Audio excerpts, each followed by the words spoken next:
because I coach men and women, high-powered men and women.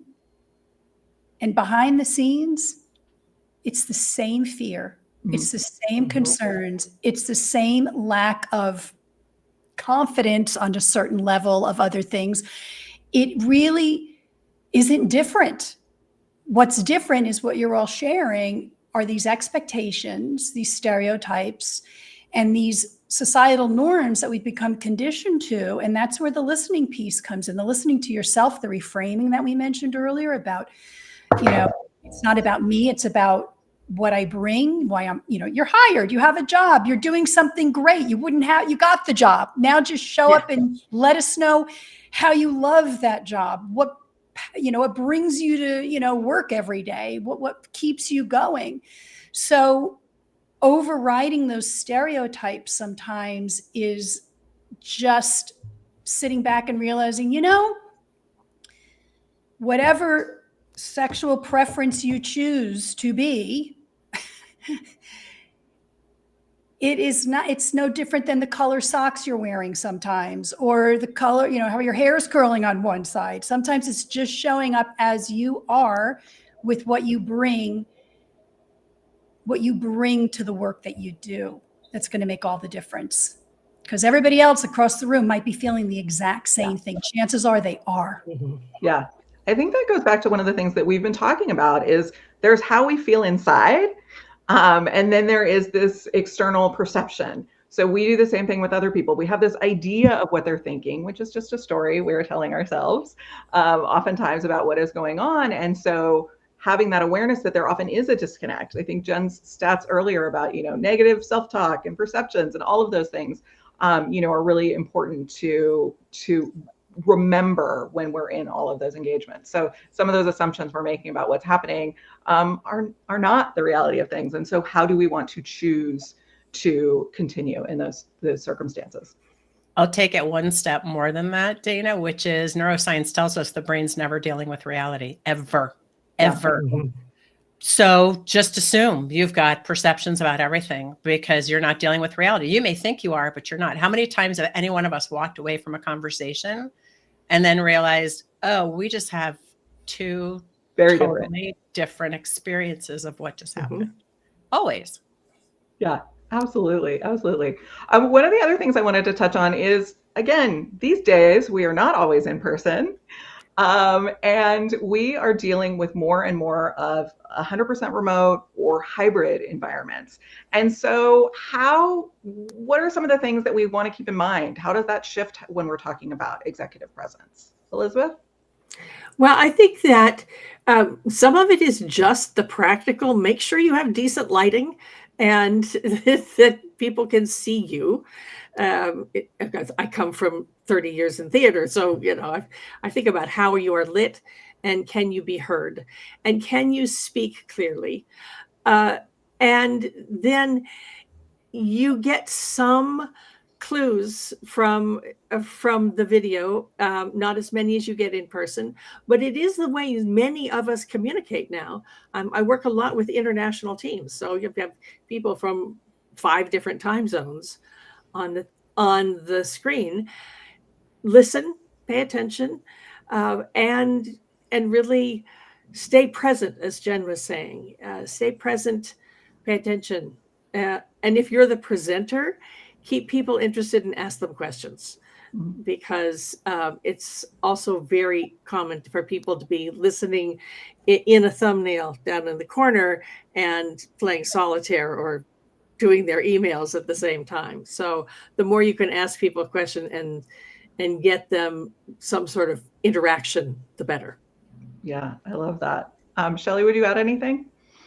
Well, I agree. It's the questions and engaging. So we feel very disconnected, or we can feel very disconnected, but you could also have more concentration and more focus on Zoom, because it seems like we have a captive audience and there isn't maybe some external distractions in a room, let's say. So there's pros and cons to all of it.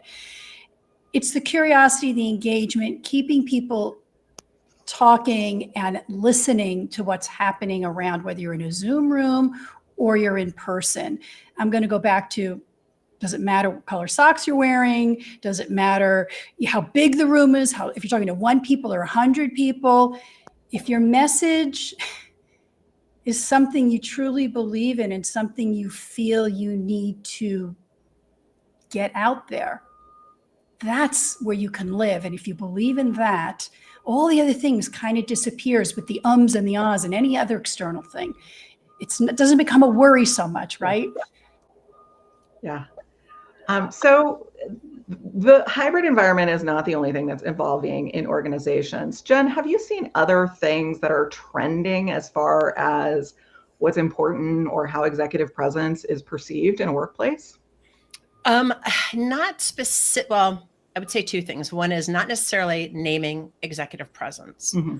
I do think because it is a hybrid environment or all remote environment, as an executive or as somebody who is a leader, it's incumbent upon us to be able to create opportunities to connect because we're not in the office where we're creating community. So the trend that I'm seeing is people feel far more siloed than they used to be. So how do we bring a more collaborative work environment as somebody who is a leader?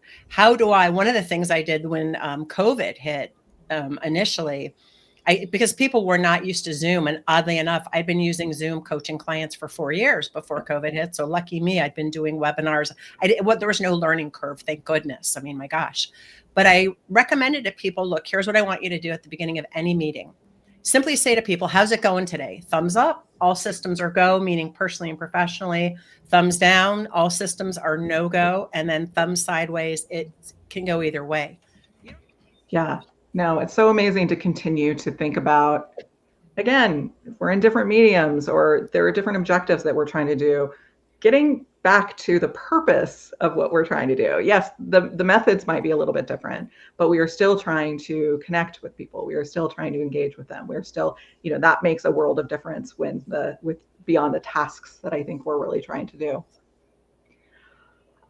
We are coming close to the top of the hour. So I am going to just check in and say, what is one tip? People take away one thing about executive presence, is there one thing that you would say? And I'm going to start with you, Elizabeth. I would say a lot of the stories that keep us small are socialized. I don't think anyone does it on purpose. So the more you are aware of how you're being perceived, and then and acknowledge it may or may not be fair, or that there may not be listening to you the way you think you should speak, then you can adapt. So you can change how you're perceived by changing how you communicate. That's something that I believe in. Wonderful. And I am popping back up everyone's LinkedIn contacts. Please make sure that you are connecting with our panelists. Jen, what is one thing that you would encourage people to leave with when we are talking about executive presence? It's an inside job. And if you're looking outside of yourself, I mean, I guess it's one thing to go, oh, I really appreciate about Dana. She seems calm in the face of everything swirling around her. That's a behavior I'd like to adapt. Let me figure out what calm looks like for me. I always say to people, it starts with who you're being, not with what you're doing. So it's an inside job. If you're looking outside of yourself to figure out who you truly are, you're looking in the wrong direction. Beautiful, beautiful. And Shelley? It's those stories, it's your journey, your legacy, what you've done, whether you were captain of a basketball team in high school or you're running a Fortune 500 company. They're learning moments. Those are the journeys and the stories. We talked about having a perspective. Everybody has a different perspective. That's yours. Believe in that, own that. You don't have to try anybody's. You don't have to be anything other than yourself. So really connecting with your journey and embracing it, good and bad, is really going to give you that presence. I love all of these tips so much. My one suggestion is to just pick one thing. Whatever is that thing that you want to practice and experiment with, and really think of it like an experiment. So, there's so many great takeaways from this panel. There may be things that you are already thinking about that you want to try to strengthen at work. And so what is one action, internal or external, that you want to play around with and see how that feels, see how that might be more comfortable. But really finding one thing that you can practice that will make you feel more confident, more secure, more feeling like you are emulating the executive presence that you are striving to have.